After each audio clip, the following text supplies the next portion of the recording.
Welcome to the Wine Camp podcast, where we look deeply into regenerative, organic, and Demeter Biodynamic certified wine growing and farming. My name is Craig Camp, and I am the general manager of Troon Vineyard and author of the Wine Camp blog at craigcamp.com, where I am chronicling our regenerative mission at Troon. This is meant to be a podcast for those that aspire to, as the Regenerative Organic Alliance says, farm like the world depends on it. These interviews will be focused on our work here at Troon Vineyard in Oregon's Applegate Valley, but will also include the work of other farmers committed to regenerative agriculture. And now for today's interview.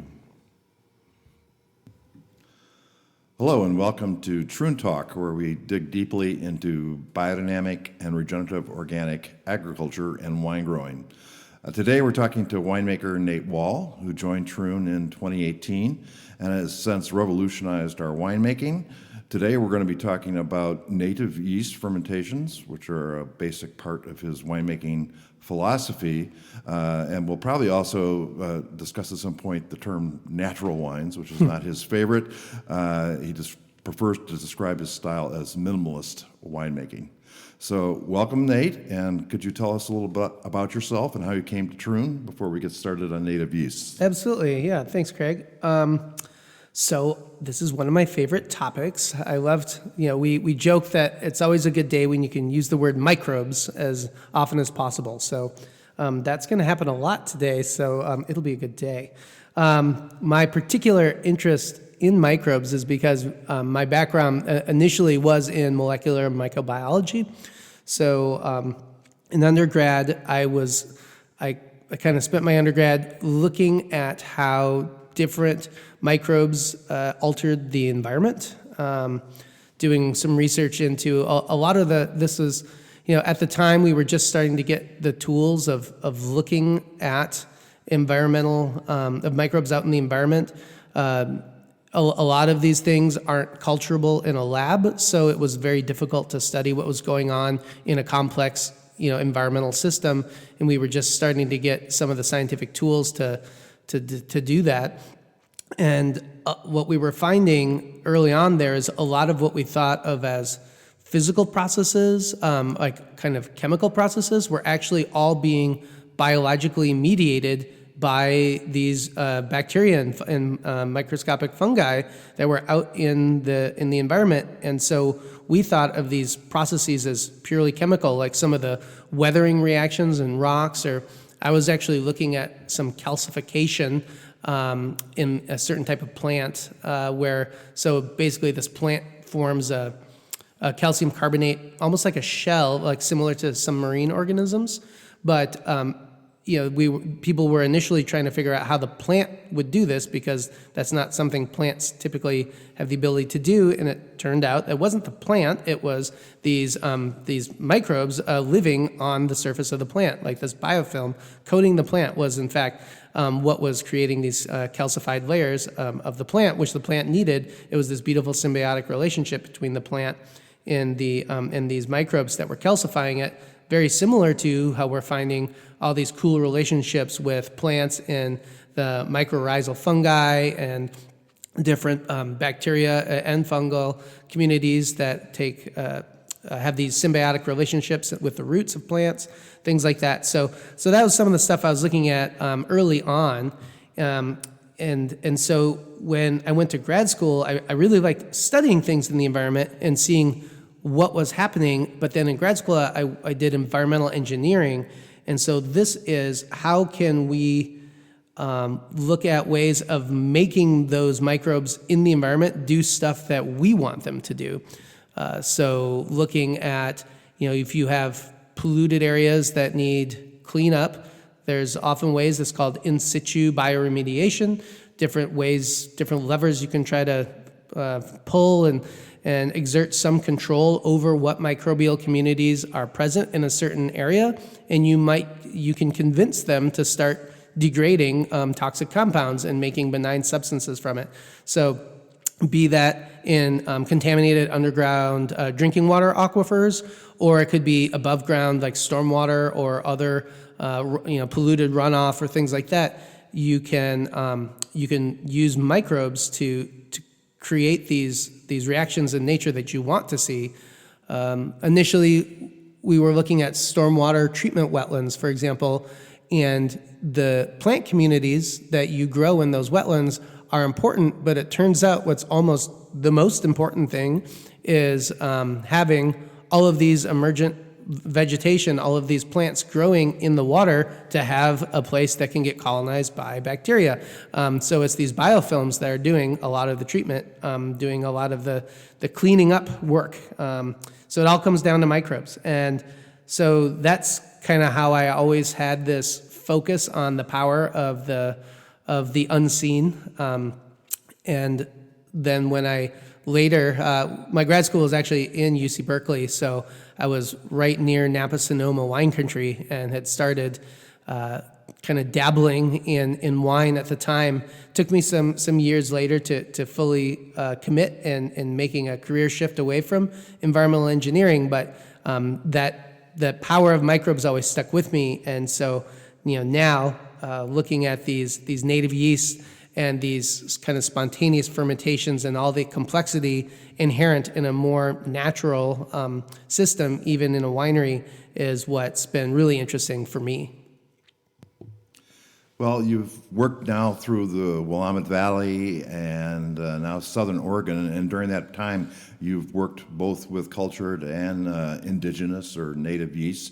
Can you compare and contrast those experiences?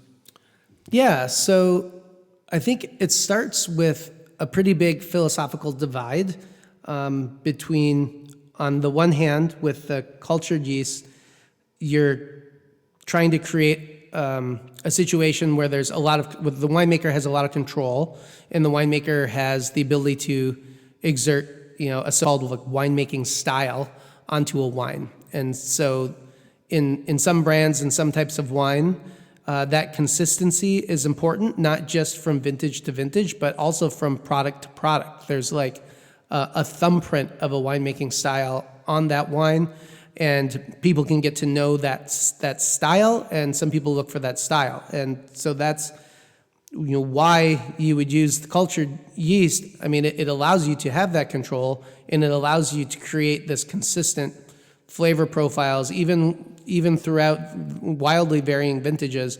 It basically has this moderating effect. So first, you kind of start off with this philosophical divide between the two approaches. With using cultured yeast, there's this concept of being able to exert a lot more control. The winemaker can exert a lot more control in the cellar, and then which would also allow a controlled style or like a winemaking style to be present in wines. And so that, the use of those commercial yeasts have this moderating effect where it kind of always wants to push the wine to like the center, right? Like, regardless of vintage variation or anything else going on with those grapes, the use of those commercial yeasts will kind of always steer the wine into the center of the lane.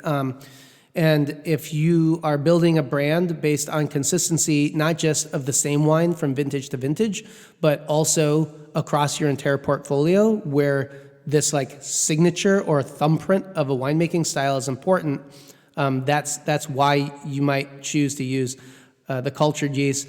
I can tell you also sleep a lot better at night using cultured yeast because, again, you have so much more control over so much more of what is inherently a pretty chaotic process. And that is one way of trying to have some semblance of control over some biology there. But with the native yeast, I mean, so philosophically, if you go that route, what you're doing is just embracing this fundamentally chaotic and more complex natural system that is a spontaneous ferment. So this allows for the vintage variation. It allows for an expression of terroir, which we'll talk about, I'm sure.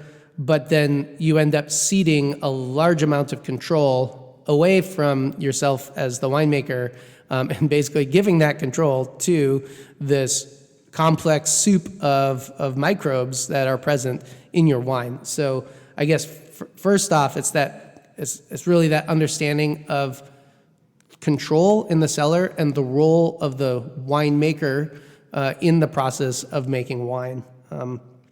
So I guess something interesting is that most commercial yeast strains are strains of Saccharomyces cerevisiae is the yeast, right? There are also some that are Saccharomyces bayanus, which is same genus, different species of yeast, closely related, and sometimes there are hybrids of the two, a Cerevisiae bayanus cross.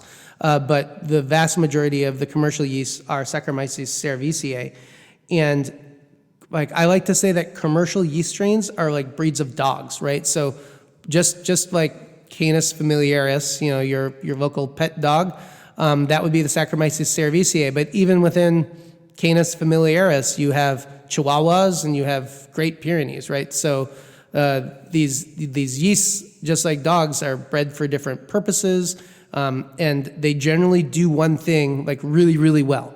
So, our guardian dog, Great Pyrenees, are just really good at protecting our sheep and our chickens out there.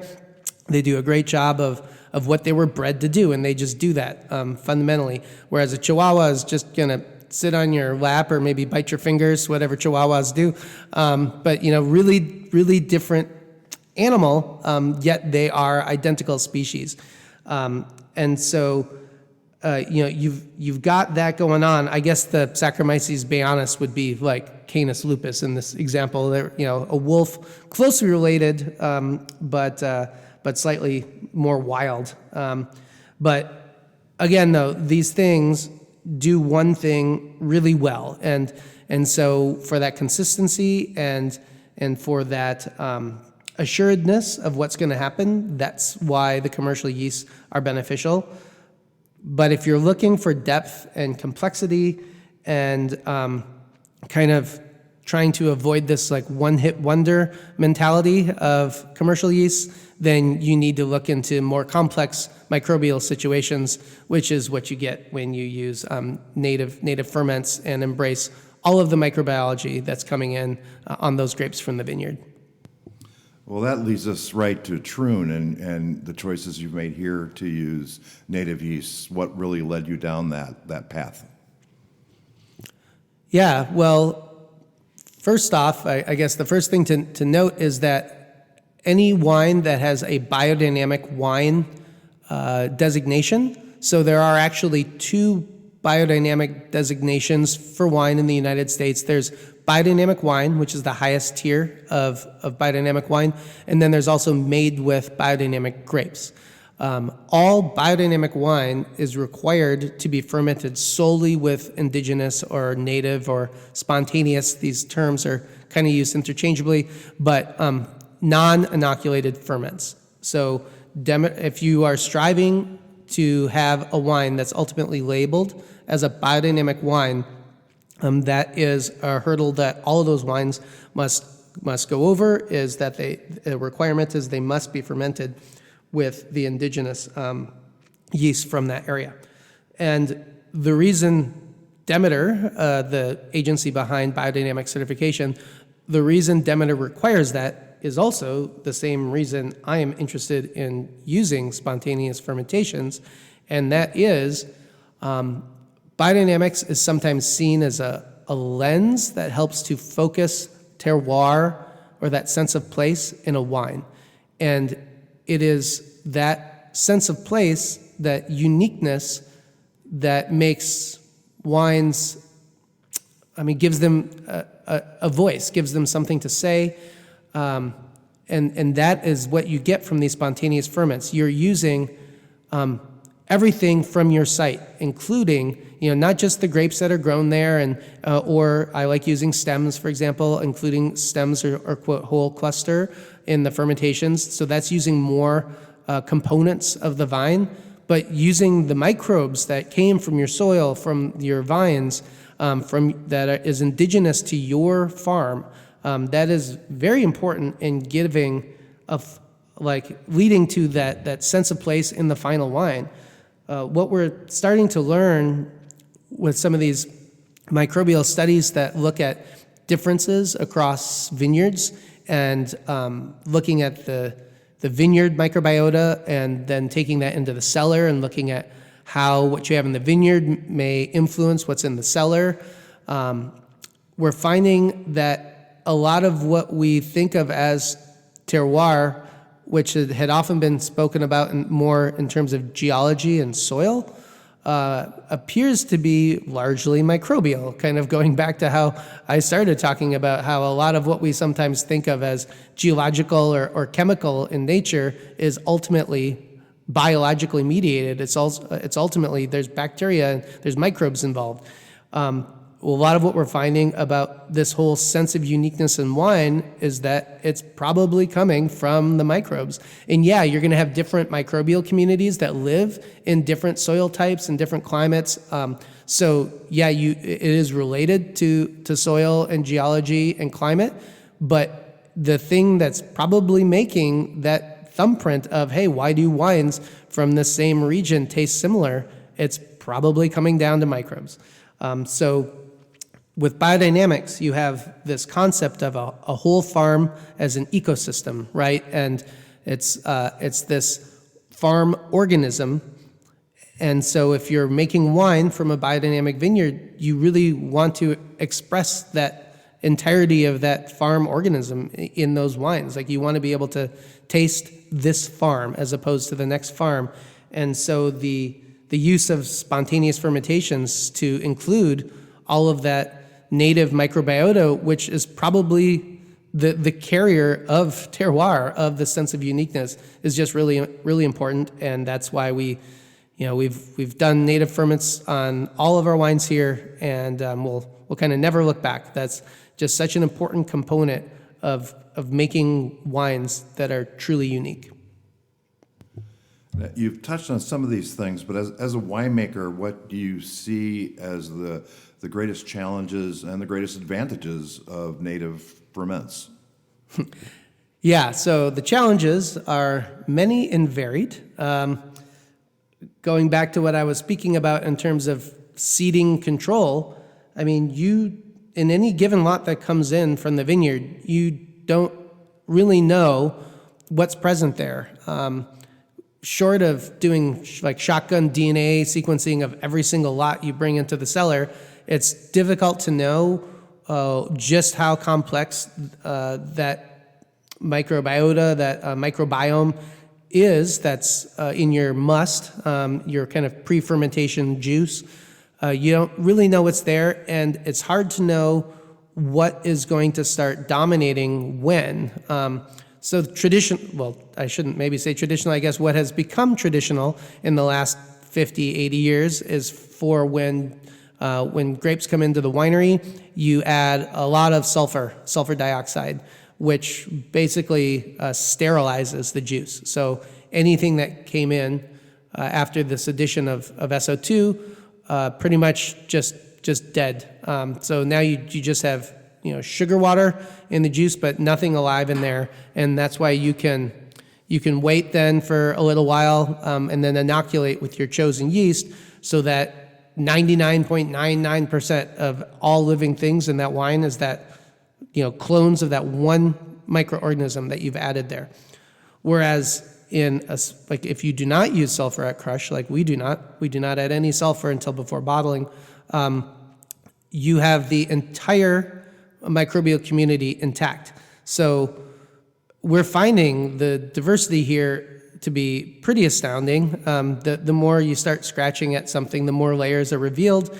And there are multiple first of all, there's entire kingdoms, right? I mean, you've got yeast, which are fungal kingdoms versus bacteria, and then just digging down from there in the complexity of life, you've got entire families, to say nothing of the number of genus and species of different things going on. You have multiple groups of very dissimilar microorganisms that are all in the same place. They're all able to communicate in some ways. Like we're starting to find that the presence or absence of different microorganisms can affect the functioning of others. So the first thing we do in science, if we want to learn something, is we just study it in a complete exclusion of everything else, right? Oh, what does this bacteria do? Well, let's put it all by itself in this growth media and then look at what it does. And that is a good starting point, but it in no way approximates the complexity out in nature. And so what we're trying to look at now is so what does this do in the presence or absence of, say, this group?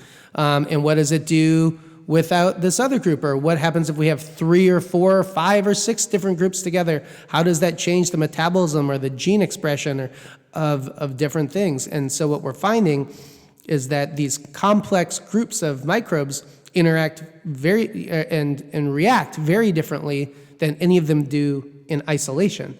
So it's having this entire soup of microbiology, which leads to those fascinating results in the wine, but is also pretty difficult to understand, especially the tools continue to become more accessible, and I'm sure maybe 10 years from now, we'll just be able to take a drop of our incoming juice, plop it on some machine in our lab, and it'll just spit out like this really cool graph of all the different things we have there, and we might start learning some techniques of nudging things one way or another to encourage some of the bacteria and Saccharomyces or non-Saccharomyces yeasts that we find to be really interesting in our native ferments. But for now, it's still a little bit of a black box. And for us, then, the biggest question is the potential for spoilage, which is why so many people do just kind of carpet bomb with sulfur on the way in, because, hey, we're killing off all sorts of good stuff, but we're going to kill off the bad stuff too. So for us, there's 2 thoughts of this.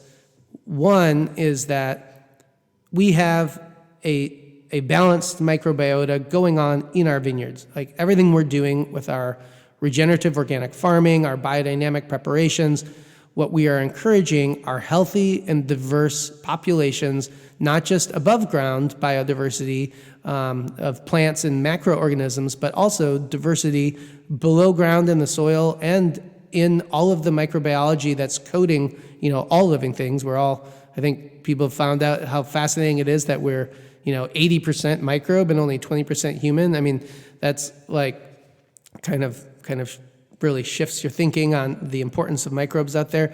That's the same thing in the vineyard, like all of the microbes present on the vines in the vineyard.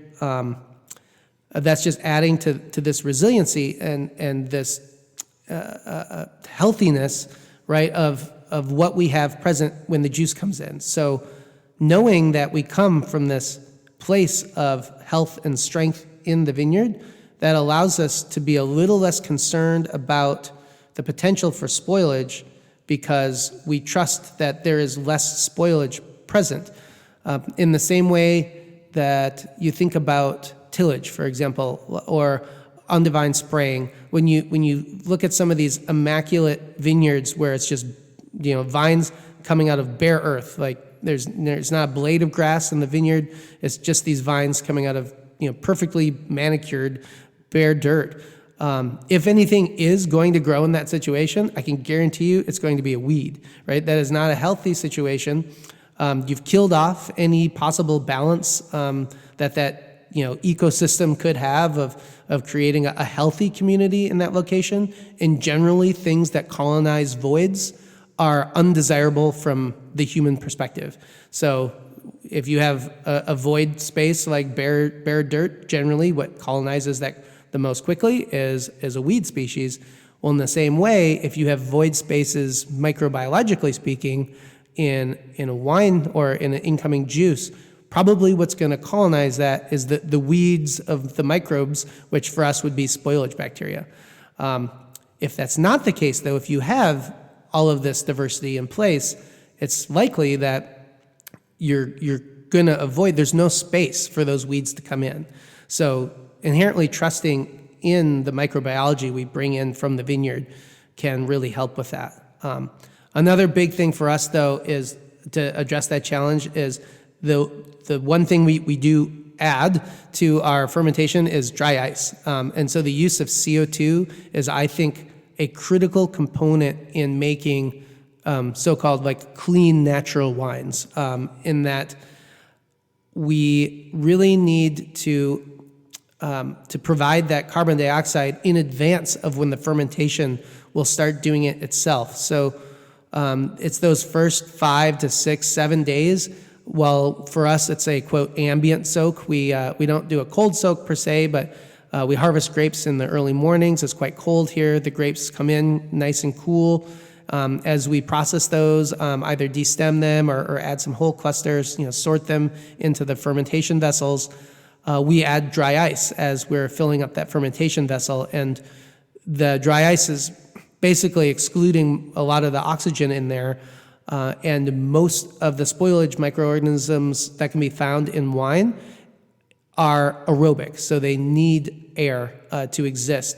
And if you can just every day we just sprinkle a couple cubes of dry ice on the top of those ferments, keep them sealed up in their fermentation vessel until we start noticing a healthy fermentation starting to go. That fermentation is not only converting the sugar in the grapes into alcohol, but it is also releasing heat. It's starting to warm itself up, and it's releasing a bunch of carbon dioxide. And so as that fermentation gets going, it will start producing its own dry ice, CO2. So it'll be self-protective from that point onward, but it's getting to that point is where we supplement the dry ice with dry ice to provide that CO2 blanket to prevent the oxygen exposure to that upper layer of grapes in the ferment, and to try to minimize the potential for these aerobic spoilage organisms to get a foothold. And then trusting that the rest of the microbiology, since it's intact, is going to be self-protective, it's going to be a healthy community, a balanced microbial community, and that we can then let that progress through that spontaneous fermentation without as much worry. Now, the pumice from these natural ferments are going into our compost and then being spread out through the vineyard every year. How do you feel that's affecting the microbiome, and what changes have you been seeing in the ferments over the vintages you've been here? Yeah, so I think, at the heart of biodynamics is the compost, and with our farm, it literally is kind of in the middle of our farm. It's the heartbeat of the farm in many ways, and the ability to take our winery waste, all of the stems and skins and seeds, everything left over from both the fermentations, the red and orange wine fermentations, where you're fermenting on the skins, but as well as the whites and rosés when we press them off for juice, and then we have those skins also go to the compost pad. But in particular, though, it's those skins from the red wines and the orange wines that have gone through fermentation. What that means is those skins are just coated in all of the yeasts and other organisms that successfully completed the fermentations that year, right? So, billions and billions and trillions of microorganisms are present during any single fermentation. And after we press the wine off, after it's done fermenting, we press the wine off. Those skins are just infused with that successful colony of bacteria and yeast, mostly Saccharomyces cerevisiae at that point, but there can be other non-Saccharomyces yeasts, notably Meshnicovia, a couple others that can make it significantly far into the fermentation process before the amount of, generally it's the rising alcohol that is what kills off a lot of the non-Saccharomyces species, but some of them can get quite far, 9 or even 10% alcohol before they really start to fade. And a lot of our wines here in this cooler, warm climate, I guess, or we're either a warm, cool climate or a cool, warm climate here in the Applegate. We don't have super high alcohols, so these non-Saccharomyces species can get pretty deep into the fermentation process before getting dominated by Saccharomyces cerevisiae. So all of those things then are present on these skins, and as we add them to our compost pile, Importantly, we make biodynamic compost. We don't make, I guess, regular compost, and there's a pretty large difference between those two. With regular compost, the goal is to achieve pretty high temperatures with a lot of aeration, which is done by turning the compost pile 5 times within 15 days, achieving these higher temperatures, which are meant to basically cook the pile. It's meant to kill off pathogenic bacteria, and really most bacteria in fungal communities. It's meant to kind of sterilize the pile a bit. And so then 15 days later, after you've reached these high temperatures, you can apply that compost directly to the plants, and you could harvest things the next day. It's considered, quote, safe at that point. Our biodynamic compost is completely different. For one thing, we don't turn it as often. We don't get these really high temperatures. It does get nice and warm. There is this thermophilic, this heat-loving aspect where the piles do warm up, and that is where you get a lot of the decomposition. But it warms to 120, 130 degrees, which is warm enough to accelerate those biological reactions, but not necessarily warm enough to kill them. And so what you're doing then is you're basically creating this biological reactor where you're growing all sorts of cool, certainly soil bacteria and fungal community and mycorrhizal fungi, and kind of growing those up, not killing them. But the same thing is true of the yeasts and things coming from the vineyard back into those piles. So you've created this biological reactor, which is, if anything, maybe amplifying what was there. And now you're spreading that out. In the fall, we spread that out across the entire vineyard. So we are, in essence, every year re-inoculating the vineyard with what successfully fermented last year's wine. So one can just imagine that it's the whole concept of biodynamics too is these repeated applications, year after year.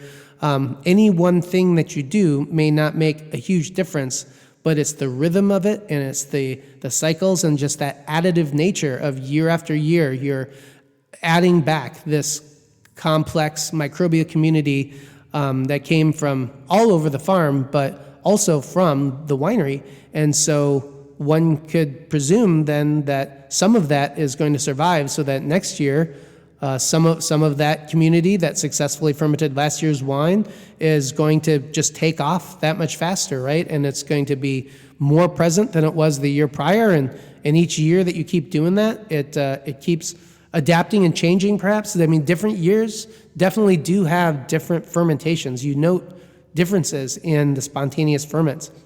In 2022, I saw something that I hadn't seen for years, for 7 or 8 years, but there is a yeast that dominates sometimes in spontaneous ferments in Oregon that we call the pink foaming monster.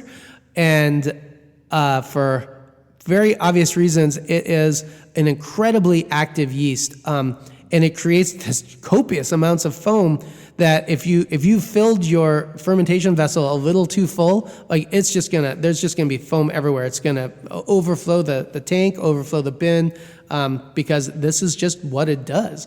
We don't add it, but it's very consistent, and I've seen it before with other native fermentations from Willamette Valley at different years. I can't put a finger on what was similar from one vintage of pink foaming monster to another, but clearly there are some environmental factors which select for certain yeasts or certain types of microbial communities some years over others. And so we do see that. And so I guess what's nice then, going back to the compost, is that we're also adding that diversity year after year. You may have different kind of assemblages of these bacterial and microbial communities that do the fermentations each year, but you're putting that out in the vineyard so that they're available should the vintage call for it, right? So depending on whichever conditions may make one group of organisms more successful in a given year, you're giving nature that option. You're re-inoculating the vineyard each year, and so hopefully, just like the biodynamic farming where diversity is key, microbially it's the same way. You're providing that diversity out in the vineyard so that as the grapes come in, nature gets to select. I've joked that I don't necessarily make the wines I want to make. I make the wines that this property, this site wants to make. And that is part of it, is letting those individual lots of grapes as they come in, they basically choose what they need. I don't know what they need. We say the same thing about the vines. Like, the vine knows how to make grapes way better than we do. So we need to, in biodynamic farming, we try to set the situations such that that vine has the best environment, everything it needs, so that it can do best what it knows how to do, which is make grapes.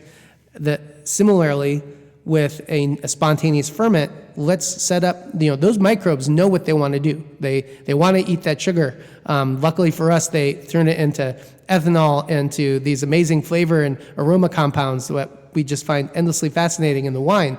But they know what they want to do. So we just need to set up these conditions where they have kind of the best possibility of choosing the best path for them. And so that's what we do with a more minimal intervention cellar. So you've been making biodynamic wine since 2018 now. How have those experiences influenced your winemaking philosophy and vintage?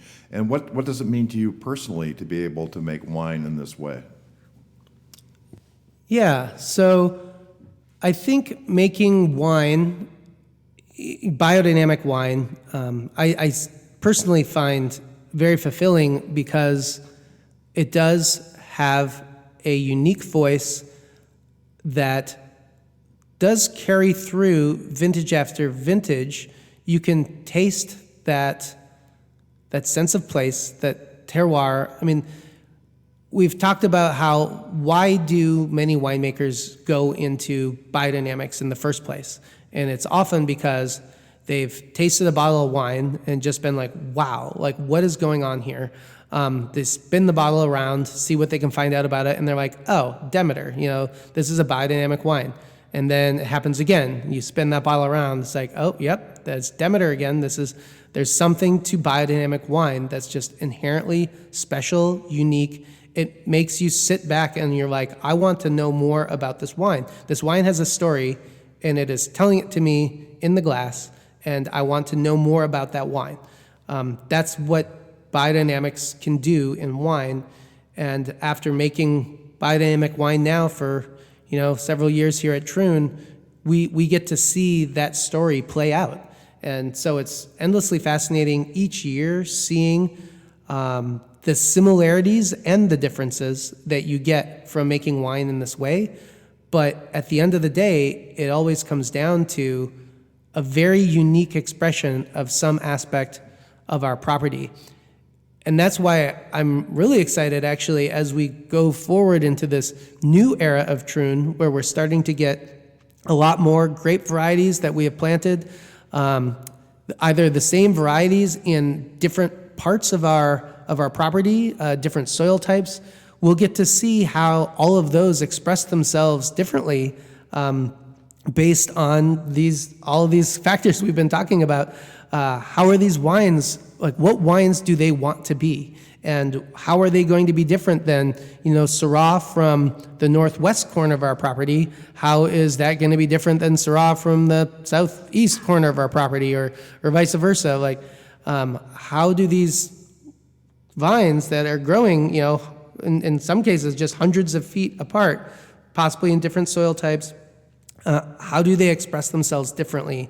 And it's that uniqueness, allowing the wine to find their own voice. Much like a writer, an author needs to find their own voice to be able to tell their story. We want the wines to find their voice, to tell their story. And that's what I have found with biodynamics, is you are providing that opportunity for the wine. And that is why, that's why when you taste these biodynamic wines, which also are just humming with vitality. There's something common in almost all biodynamic wines that you take a sip of it and it's alive. It's even after bottling it, and so we also don't fine or filter. So not only are we not, we're not sulfuring at crush to remove that complexity of the microorganisms present from the vineyard, we're also not fining and filtering them out on the tail end. So that wine is still alive in the bottle, and it will, grow and change. But when you taste these biodynamic wines, the similarity is that they all just have an electric vitality to them. And so that is something that really harkens back to the philosophy of biodynamics, of energizing your soils, energizing your vines. It energizes those final products as well, in this case, wine. And so I find that aspect to be so fascinating when you have such uniqueness expressed in a bottle versus something that, a more of a grocery store type wine that is very consistent year after year. But as you start, tasting them side by side with these biodynamic wines that are just so unique and expressive, you feel the difference between a living wine and a dead one. And so, yeah. Just to finish up here, your academic background was in science. Your first career was science-based. We've been talking about microbiology for the last half hour plus. Microbiology and science don't often come up when you see people write about biodynamics, but I think you look at it in a very different way. Yeah, there is science that can be applied to biodynamics, and I think all of us here at Troon are very interested in doing so.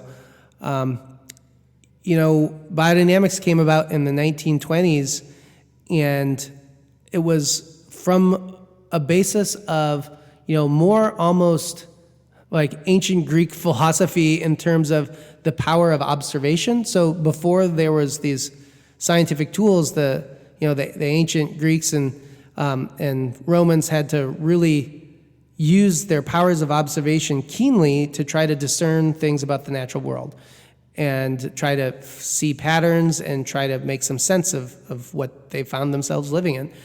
And in the 1920s, when they were first kind of thinking all this biodynamics up, they didn't have the tools we have today, but they did have very keen powers of observation. And it seems like a lot of what they came upon, we are just now getting some scientific tools to be able to look at differently, and we're finding things where we look. So in particular, I think microbiology is a great place to start showing the scientific validity of biodynamics, in that a lot of the biodynamic preparations that we add, both to the vineyard but also especially to the compost piles, may seem strange, but when viewed through a microbial lens, what they're really doing is inoculating the compost pile with a wide variety of different microbes. All these different preparations that are done in different ways are absolutely adding this diversity and complexity to the compost piles, which is shown out in scientific research. There is fundamentally differences between organic compost and biodynamic compost that are made side by side, the only differences being biodynamic preparations. The biodynamic compost has statistically more and more diverse microbes and microbial communities present than the organic compost sitting just feet away. So there is something to biodynamics that works. I mean, everyone who practices it, just realize you can step foot on a biodynamic farm and people can just feel it. But it could be that your powers of observation are picking up things that you might not be able to vocalize exactly what it is, but there's something there, and science is just starting to learn ways, are learning new tools to look at things in a different way And when we look at biodynamics, we are finding interesting things in doing so. So yes, we can approach biodynamics from a scientific mindset, which we do, and we try to understand as best we can what we're doing, and it's something that we change constantly. We're constantly adding to what we know about our farm and the way we farm it. Our director of agriculture, Garrett, refers to biodynamics as a practice. So the practice of biodynamics, similar to a yoga practice, for example, where it is something that you do consistently, and the more you do it, the more you kind of grow and change and learn and adapt and add to your practice. And that is something that we do both in our farm and in our cellar with biodynamics year after year. Well, we can talk about this for hours, I know, because we have something we do, and we'll return. It's always fascinating to hear your thoughts on this, Nate, and to see the progress you've made with the wines here. So thank you for joining us today, and it was fun. Great, thank you. We are happy to share this podcast with you from Troon Vineyard, a Demeter Biodynamic and Regenerative Organic certified winery in Oregon's Applegate Valley. We farm like the world depends on it and produce authentic, naturally crafted wines. We will be sharing these in-depth podcasts several times a month. To learn more, I encourage you to visit our website at troonvineyard.com and those of the Regenerative Organic Alliance at regenorganic.org and Demeter Biodynamics at demeter-usa.org. Thanks for sharing our voyage to regenerative agriculture with us.